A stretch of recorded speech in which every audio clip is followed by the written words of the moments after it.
get into our next topic, which would be LeBron and everything that's kind of transpired right now. It's, I wouldn't say LeBron is MIA, but I did not see him at Luka's press conference. I did not see him at the Backstreet Boys concert that Luka and the team went to.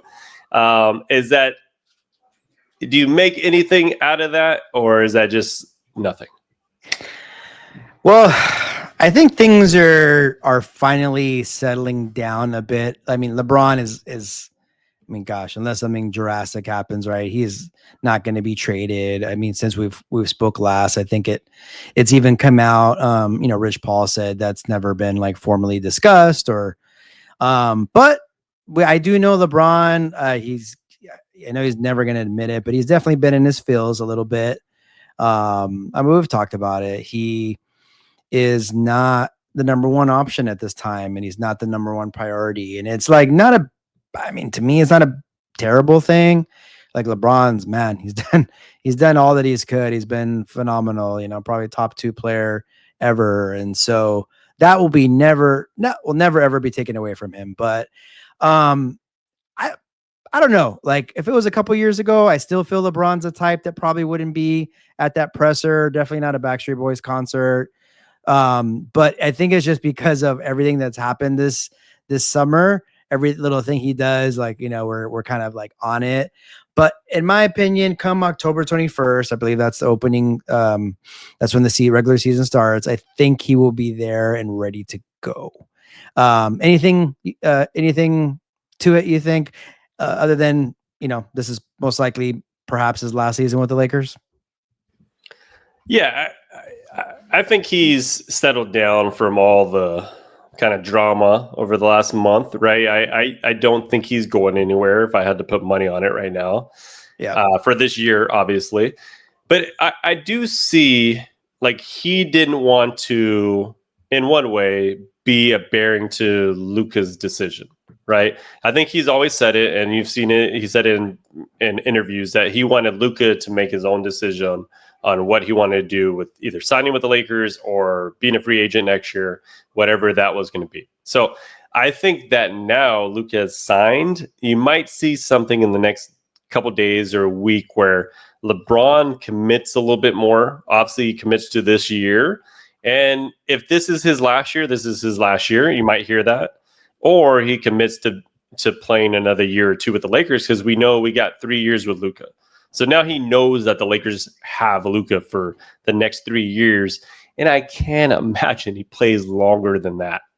Right. So, and you saw Rob Pelinka talk about basically like he would love for LeBron to retire a Laker if that were to happen.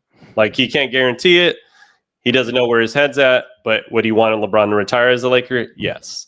And I think if you think about you have 3 seasons, I think that's plenty for him to play.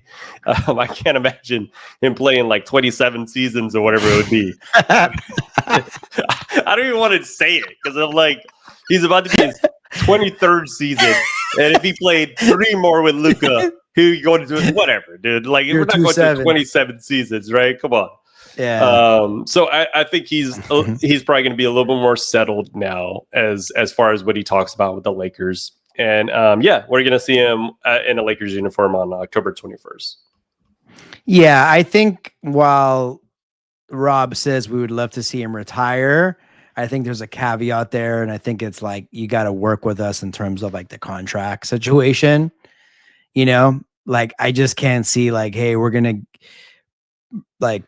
play this season, and then we're gonna give you a 2-year, like whatever the max is for 2 years. And I don't know. I think that's why it's, again, I think it's like that elephant in the room type of thing. Like, would they love to have LeBron? I'm sure they would. Like as a number 2, still, like, I mean, he was all NBA last year, right? And so, I mean, you'd be dumb, which I know like a lot of Laker fans, I'm not calling you dumb, but I know a lot of them kind of want to end this LeBron era.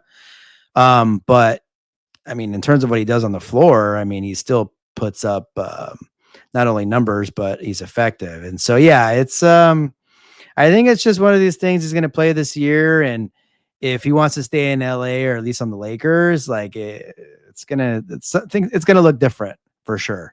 The way the contract, his contract works, is going to be, but we'll see. But yeah, as we both talked about, I anticipate him there October 21st, obviously well before that in training camp, but hopefully we can put this kind of noise to bed so we can have an amazing, 25-26 campaign. Yeah, I couldn't imagine after this year where, he signs next year with the Lakers for a 2-year, $100 million, $120-something million contract for his 24th and 25th season in the NBA. Yeah. Like, I don't know how long he's going to play, but it just sounds crazy. But I do think that his mind is probably changing a little bit now that Luka has actually committed to the Lakers. I think he wanted to see the commitment out of Luka and the commitment out of the Lakers organization to winning now, and they do have in my opinion, they do have a championship contending team with LeBron on it right now. Yeah, I think he definitely wanted to see what Luka did, because I think the big question mark was like I mean, I'm pretty sure we kind of figured he was going to sign the extension, but just what the extension was. And so now that we know, he knows, everybody knows he's with us the next 3 seasons. He's not going anywhere these next 3 years. And again, I assume LeBron will not be playing in 3 years. And so it's like, hey, I'm either going to stay on the Lakers and play aside Luka, and maybe we'll get another guy or two. Or obviously, he moves on, but it's going to all depend on how they do next year. That's going to be a big part of it. Yeah, for sure. And it's how he looks next year. I mean, obviously you see LeBron working out right now. If you follow his stories on Instagram, he's getting up at 3:45, 4 o'clock in the morning and committing to the grind. So you could tell he took the time off, which he need to. Every NBA player needs that. And he's back on his grind for the next month and a half until training camp, I'm sure. So it's going to be interesting to see where he goes and what his mindset's like. But more than likely, it's going to be with the Lakers, and it's going to be a pretty damn good season. Yeah, I'm hoping for big things. I mean, we know the West is going to be daunting. It's going to be competitive. It's not going to be easy, but got to get one of those top 3 seeds somehow, some way. For sure. All right, so